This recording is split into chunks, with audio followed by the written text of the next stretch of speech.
दोस्तों, times now Bharat news channel पर हल्द्वानी की रेलवे जमीन अतिक्रमण मुद्दे पर चल रही डिबेट में एंकर सुशांत सिन्हा व गेस्ट रिजवान अहमद के द्वारा जो फैक्ट सामने लाए गए हैं वो हैरान करने वाले हैं। वीडियो पसंद आए तो ऐसे ही वीडियो के लिए चैनल को सब्सक्राइब करें, वीडियो को लाइक व शेयर करें। आइए मुख्य वीडियो को देखते हैं, फिर मिलेंगे अगले वीडियो में। रिजवान अहमद, आपको लगता है इससे मनोबल बढ़ जाएगा कि भाई हम तो जो भी करें, कोई आएगा नोट देगा, हमारे साथ खड़ा हो जाएगा, हमारा केस लड़ेगा? बिल्कुल बिल्कुल, मनोबल तो देखिए इसी चीज से बड़ा है। और किस चीज से बड़ा है? मनोबल किससे बड़ा है? देखिए, अभी जो आपने वो बंदा दिखाया जो ओवैसी का चेला है कोई, वो कह रहा था हमारे उलेमाओं को जेल भेजा जा रहा है। और यही बात 3 दिन पहले ओवैसी ने बोली कि हमारे उलेमा ने एक शेर पढ़ दिया तो उसको जेल भेज दिया। शेर ये था, सबको पता है कि अभी कुत्तों का दौर है, अभी हमारा दौर आएगा। लेकिन ना ओवैसी ये बोलेगा, ना ये लड़का ये बोलेगा। तो जैसा मैंने आपको बताया, इस्लाम भाईचारे के नाम पर सारे गुनाह माफ हैं। जब तक इस्लाम तो अलग चीज हो गई, जब तक मुसलमान की वाह करता रहे तब तक हर चीज माफ है। और एक आखिरी बात, अभी हमारे काबिल साथी ने बोला कि ये मंदिर मस्जिद की लड़ाई सब पॉलिटिक्स है। ये सब पॉलिटिक्स है। तो चलिए, आज नेशनल टीवी पे बड़ा अच्छा डिबेट है, एक बड़ी प्यार और इज्जत से एक सवाल पूछ लेता हूं। अब मेरे भाई ये पूरे पब्लिक प्लेटफॉर्म पर बोलेंगे कि पैलेस्टीनी जो अल अक्सा की लड़ाई लड़ रहे हैं ये भी पॉलिटिक्स है, और मैं अल अक्सा की लड़ाई को पॉलिटिक्स मानता हूं। पूछिए पॉलिटिक्स है या नहीं है, पूछिए जरा, पता चल। असगर भाई, पता चल जाएगा। एक तो ये बताइए कि इससे होगा क्या? ये मनोबल बढ़ाने जैसा है अपराधियों का, आरोपियों का? और दूसरा सवाल जो वो पूछ रहे हैं,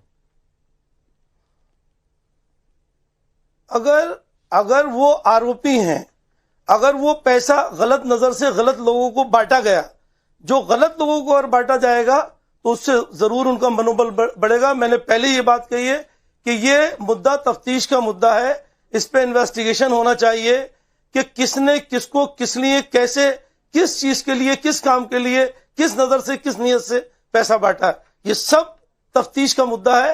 ये पहले पता होना चाहिए कि वो क्या है, किस लिए, किसको, किस नजर से बांटा गया। अगर वो ऐसे गलत लोगों को गलत नजर से बांटा गया तो बिल्कुल उनकी हिम्मत बढ़ाने के बराबर होगा और उनकी इससे हिम्मत बढ़ेगी। लेकिन पहले इस चीज पे तफ्तीश होना चाहिए, उसके बाद इसका जवाब सही से दिया जा सकता है, इसके पहले नहीं। और उन्होंने पैलेस्टीन का एक सवाल पूछा। देखिए, मैं अपने मुल्क की बात कर रहा हूं, हमें कम से कम हम पहले अपने सुधार कर लें, बाद में उनकी मिसालों को देखें पूरी दुनिया की। हम अपना सुधार कर नहीं पा रहे। बताइए, मंदिर मस्जिद का मुद्दा जो है, क्या ये सियासी मुद्दा नहीं है? या रोज आप लोग बैठ के हिंदू मुस्लिम की बात करते हैं, क्यों कर रहे हैं आप हिंदू मुस्लिम की बात? अच्छा, मैं हिंदू मुस्लिम की बात कर रहा हूँ। यहाँ एक आदमी मुसलमानों को नोटों की गड्डियां देके चला गया, उससे सवाल पूछ रहे हैं, तो ये हिंदू मुसलमान क्या होगा? मैं तो डिबेट भी नहीं करता सर, अब जाके नया डिबेट शो शुरू किया है। जहर उगलने की बात क्यों करते हैं आप? नहीं, आप पहले ये पूछिए, ये जहर उगलने की बात क्यों करते हैं? नहीं, पर उन्होंने क्या जहर उगला ये तो बताइए। ये कहो कि हम सबको मिलना चाहिए।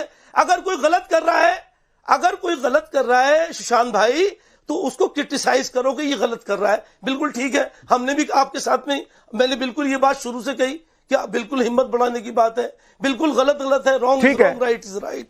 लेकिन हम ऐसी बात क्यों करें कि हम अब किसी भी मजहब को लेके, इस्लाम को लेके, शरीयत को लेके, या हिंदुइज्म को लेके, सनातन धर्म को लेके नहीं, देखिए वो ये कह रहे हैं कि जब हिंदू, नहीं असगर भाई, वो ये कह रहे हैं कि जब हिंदू यहाँ कहता है कि भाई मेरे मंदिर को तोड़ के मस्जिद बनी, उसके सबूत दिख रहे हैं पश्चिमी दीवार पर, और एएसआई का सर्वे आ गया, मुझे वो मंदिर दे दो, तो आप कहते हैं हिंदू मुसलमान की पॉलिटिक्स हो रही है। लेकिन जब मुसलमान अपने हक की लड़ाई लड़े, जहां भी लड़े, दुनिया में कहीं भी लड़े, तो उसको पॉलिटिक्स की लड़ाई नहीं माना जाता, वो ये कह रहे हैं।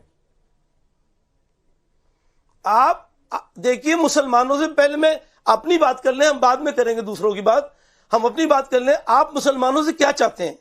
क्या नहीं किया मुसलमानों ने एक मस्जिद अभी अभी आपके हवाले करी, जिसमें मंदिर बनाया, कितनी चीजें हैं मुसलमानों ने हवाले करी।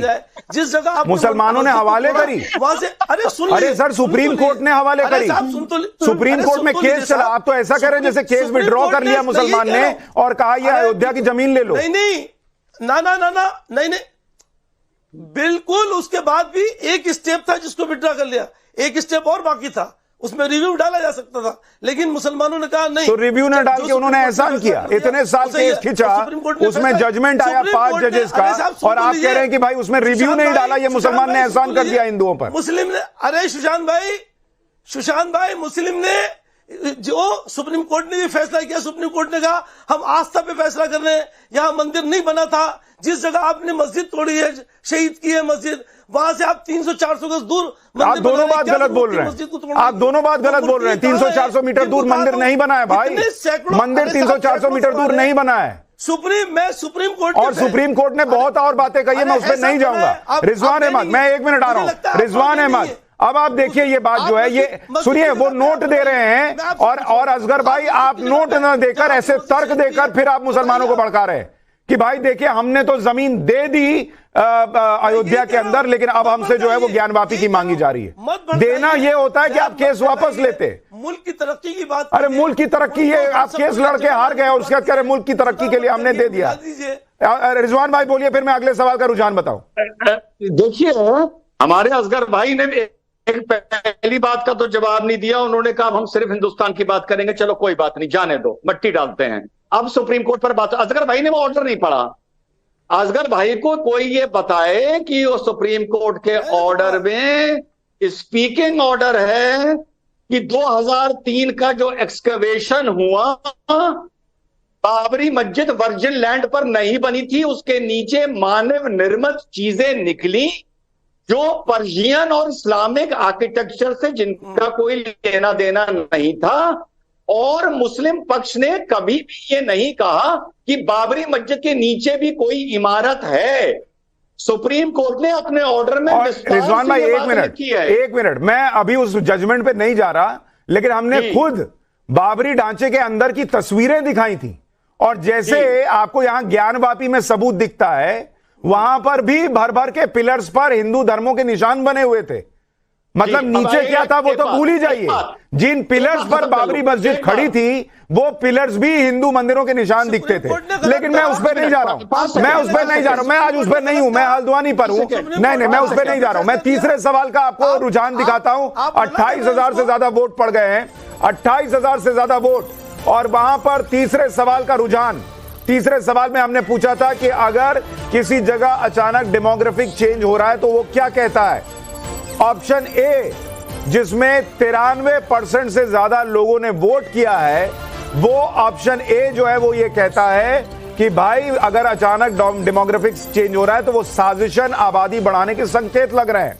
आबादी बढ़ गई होगी ये कहने वाले 3% लोग हैं, और कह नहीं सकते ये कहने वाले 3% लोग हैं। यानी लोगों को लग रहा है कि हल्द्वानी में भी जानबूझकर, नेताओं ने किया हो किसी और ने किया हो, लेकिन जानबूझकर एक धर्म विशेष की आबादी बढ़ाई गई है। और यह सवाल हमने क्यों पूछा वो भी आपको बता दूं। बनफूलपुरा में मलिक का बगीचा इलाके की जो बात हम करते हैं, वहां अवैध अतिक्रमण हटाने को लेकर हिंसा हुई थी, जिसका मुख्य आरोपी अब्दुल मलिक अभी भी फरार चल रहा है। आपको मलिक का बगीचा की कुछ तस्वीरें दिखाता हूं, जिसे देखकर आपको पता चलेगा कि एक हरियाली भरे इलाके में कैसे बदलाव हुआ, कैसे वहां प्लॉटिंग की गई, और इलाके में मुसलमान आबादी जो है वो धीरे धीरे बढ़ती चली गई। उसकी एक एक तस्वीर आप देखिए, अभी के हालात क्या हैं और कुछ वक्त पहले तक किस तरह से वहां पूरा इलाका खाली नजर आता था। 2012, 13, 14 तक जिस अवैध अतिक्रमण को तोड़ा गया था, वहां किसने कब्जा जमाया और वहां क्या काम होता था, यह भी आपको सुनाता हूं उस मौलाना की जुबानी जो उस इमारत के अंदर था, जिसे कहा जा रहा था कि भाई ये नमाज पढ़ने की जगह है। सुनिए मौलाना क्या बता रहे हैं कि वहां क्या होता था। आपका नाम क्या है? परवेज आलम। कहाँ घर है? सहारनपुर। सहारनपुर।